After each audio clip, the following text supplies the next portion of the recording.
You are listening to the Political Periscope, a weekly podcast brought to you by Radio WNET. Interviews on international politics, security, geopolitics, economy, and more. Every Thursday at 7 p.m. Today's guest of the Political Periscope is Shiho Rybski, Director of Training and Exercises at the European Centre of Excellence for Countering Hybrid Threats. Political Periscope. What's the Hybrid Centre of Excellence? What's the purpose of this institution? Yes, so the European Center of Excellence for Countering Hybrid Threats was founded based on an MOU between NATO and EU that they would jointly counter hybrid threats together in a neutral platform. So the purpose of the organization is that it's neither NATO nor is it an EU Center of Excellence, but it's a combination of both. And so that allows the institutions to come together, coordinate and collaborate, train and exercise, all for the purpose of learning more about hybrid threats and what are the techniques that we have available in order to tackle them. For the last 3 days, we've had an example of such training, of such exercise here in Warsaw during the war game. Yes, that's absolutely right. And so this countering disinformation war game was ultimately based on a need for nations to have a platform in order to apply some of the current techniques that they have for countering disinfo on social media platforms, but also to experiment with new ideas, to learn how to coordinate with different organizations or entities, journalists, fact checkers, like we had seen in the debrief, civilian populations, and really understand a little bit more about how this social media ecosystem or media ecosystem works in a controlled environment. I was here as a journalist, but there were also participants from government institutions. Yes. So this particular war game was set up to train the Lublin 3 triangle nations. So that's Ukraine, Poland, and Lithuania, in addition to the UK that was also invited here. There were no winners. There are no winners. It's a training. But what are the real threats that such exercise, such war game can prepare us for? Yes. So I believe that what this war game really prepares us for is that not only does it, not only did you see a lot of the teams, start off very reactionary, but it really prepares us to consider more proactive messaging, really prepares us to consider who are our target audiences, right? Because I think naturally what occurred in this war game and previous war games is that it's not about, constantly messaging, the adversary, but sometimes it's about reassuring populations. Sometimes it's engaging with civil society and journalists and, other elements of civil society, such as fact checkers and social media influencers. And so I think that aspect of this war game is very unique because it helps governments really expand their circle of engagement and look for additional opportunities to amplify their messaging. What's the actual role of governments, and what could it be in preventing disinformation? Okay, so I think the actual role of governments in many ways is really twofold. In some ways, governments enable civil society organizations and other organizations, depending on your country, to build resiliency, social media resiliency. They have an obligation to increase the population's trust in government, and that's one of the things that governments can do. They can try to increase confidence in government and government messaging amongst civil populations, and then they can also enable others to amplify proactive messaging. right? And so I think the role of governments in many ways is to also coordinate amongst these civil society actors, to really coordinate the whole of society approach, bring all of those different entities together.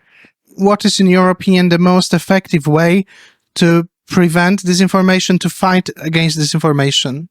Yeah, I think it's exactly what I had said before, that, the most effective way is for us to approach it in a whole of society manner, to realize that government messaging alone is not enough, that we also need to have positive messaging from civil populations. We need to support journalists, and especially independent journalism and fact checking, and we need to support others. We need to coordinate with our institutions and our allies.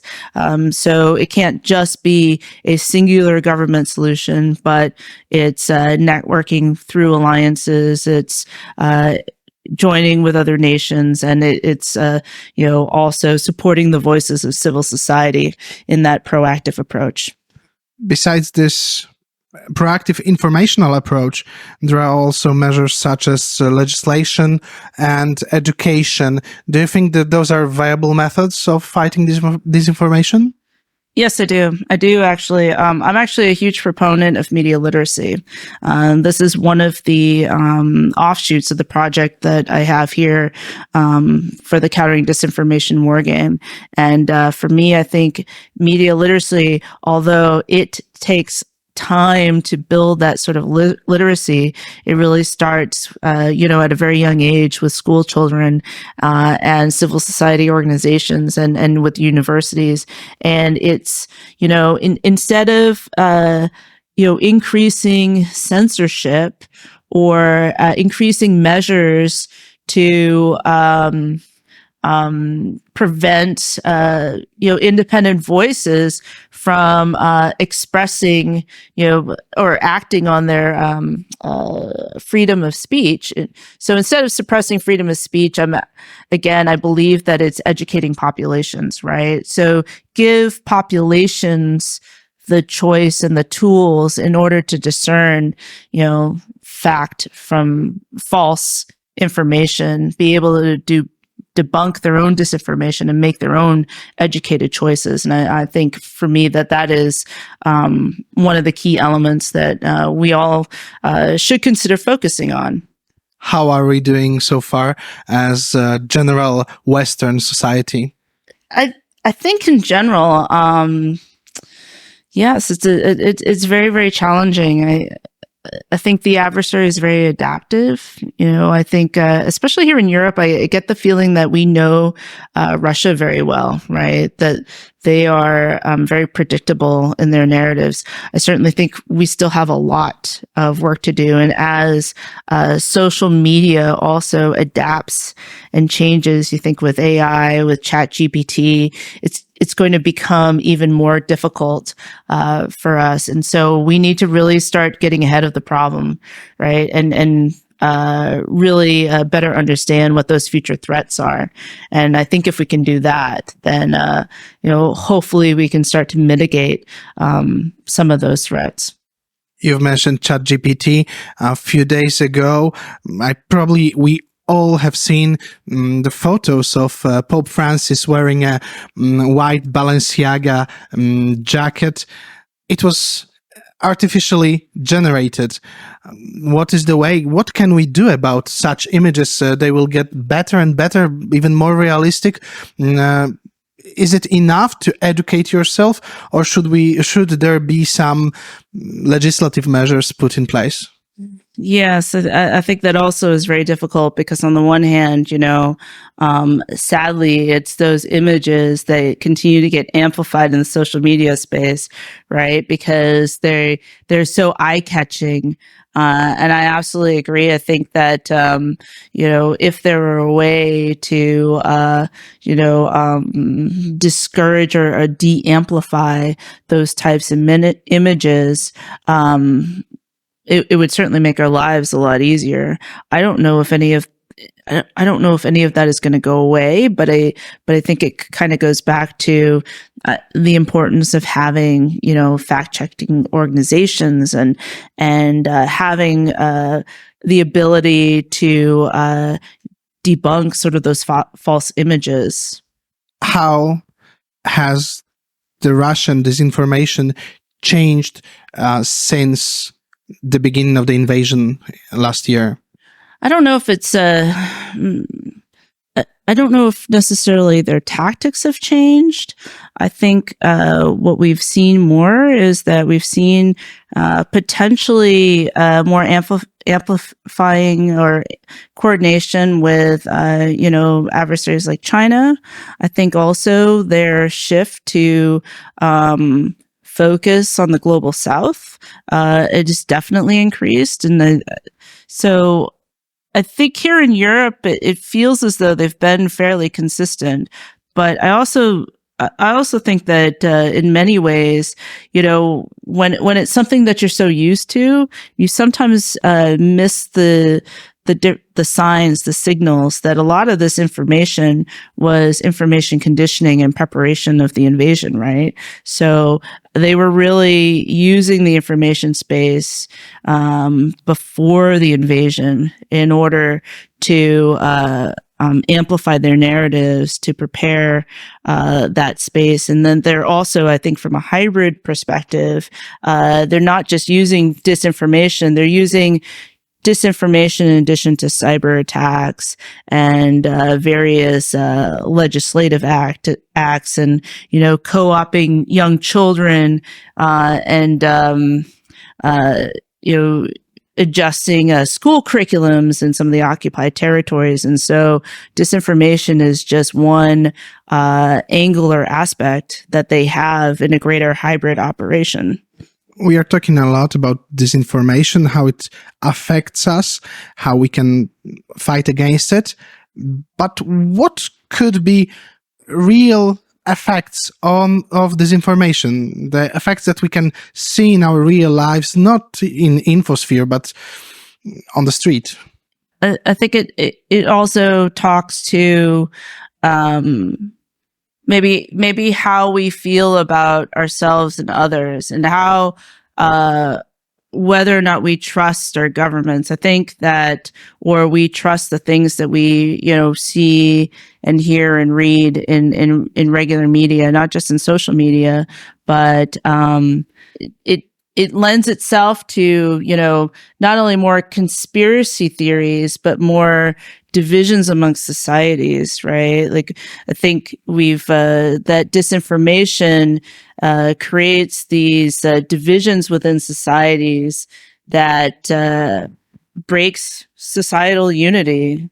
And so that could be why that there is a little bit of increased, social unrest in places where disinformation flourishes.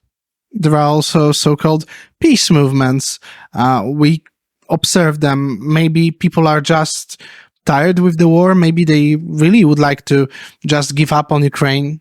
Well, we can't give up on Ukraine. We certainly can't. I think that is certainly that's a challenge for all governments and all societies. It's very easy to look inward, but at the end of the day, this is a fight about democracy and freedom, and in particular, we just cannot let Russia win.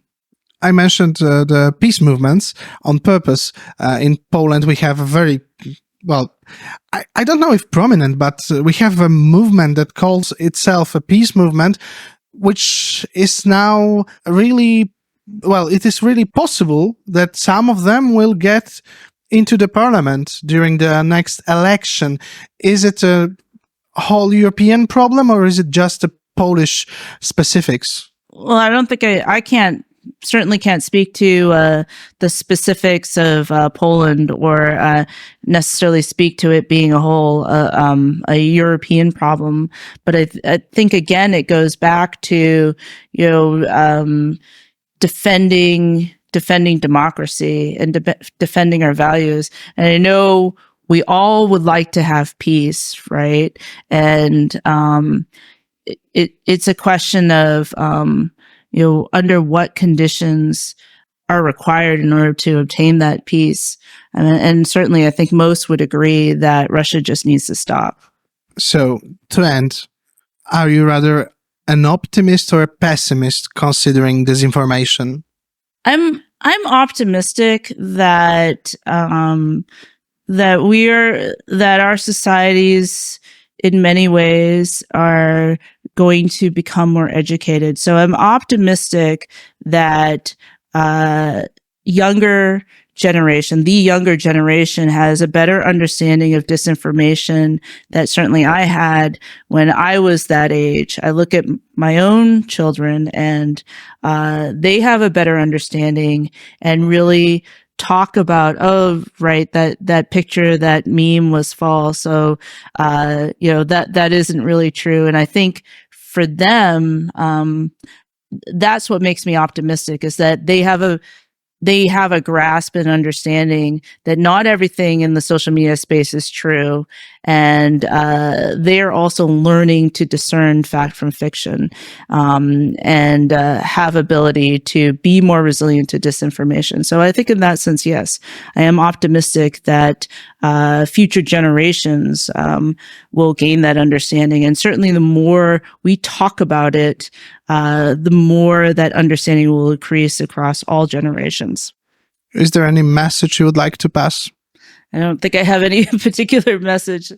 So maybe very short instruction for our listeners how to avoid being disinformed. I think it goes back to, again, supporting independent journalism, freedom of speech, continuing to gain news through trusted sources, supporting fact checkers, and supporting media literacy programs, and always continuing to educate yourself on fact from fiction, because we need to advocate for the truth. We need to be defenders of truth and democracy. Thank you very much. Thank you. This was The Political Periscope. The podcast is released every Thursday at 7 p.m.